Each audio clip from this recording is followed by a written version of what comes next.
కొణిదెల పవన్ కళ్యాణ్ అమ్మ కడుపున ఆఖరివాడిగా పుట్టిన అందరికీ మంచి చేయాలి, మేలు జరగాలి అనే విషయంలో ముందువాడుగా ఉంటాడు. తన గురించి కంటే జనం గురించి ఎక్కువగా ఆలోచించే మనస్తత్వం నా తమ్ముడు కళ్యాణ్ బాబుది. ఎవరైనా అధికారంలోకి వచ్చాక ప్రజలకు ఏదైనా చేయాలనుకుంటారు.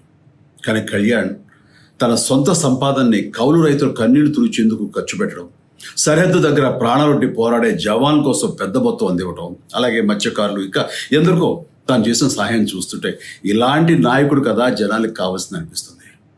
ఒక రకంగా చెప్పాలంటే సినిమాలోకి తను బలవంతంగా వచ్చాడు, రాజకీయాలు మాత్రం ఇష్టంతోనే వచ్చాడు. ఏ తల్లికైనా తన కొడుకు కష్టపడుతుంటే గుండె తరుక్కుపోతుంది. అలాగే ఏ అన్నకైనా తన తమ్ముడు అనవసరంగా మాటలు పడుతుంటే బాధ వేస్తుంది. అలా బాధపడుతున్న నా తల్లికి ఈ అన్నయ్యగా ఒక మాట చెప్పాను.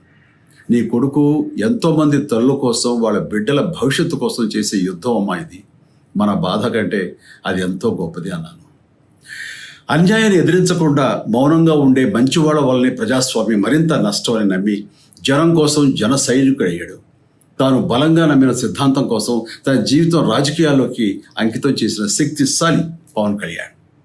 ప్రజల కోసం, రాష్ట్ర భవిష్యత్తు కోసం ఆ శక్తిని వినియోగించాలి అంటే చట్టసభలో అతని గొంతు మనం వినాలి.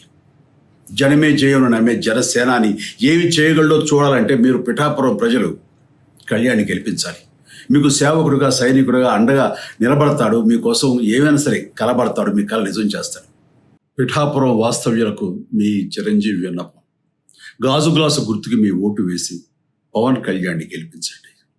జై హింద్.